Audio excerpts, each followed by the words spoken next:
olsa, sabah olup uyanınca her şey gene aynı kalsa, beni unuttu sanmıştım.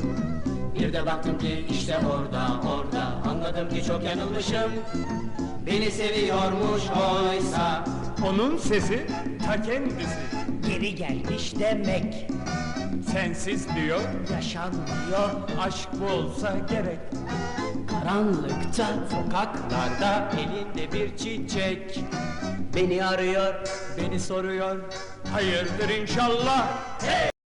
Uzun desem uzun değil. Yol var önümde.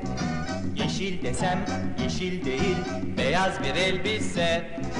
Gümüş desem gümüş değil, altın bir yüzükle Bana bakıyor. Gülümsüyor. Hayırdır inşallah. hey, neler oluyor hayatta? Bir de şu rüya gerçek olsa, sabah olup uyanınca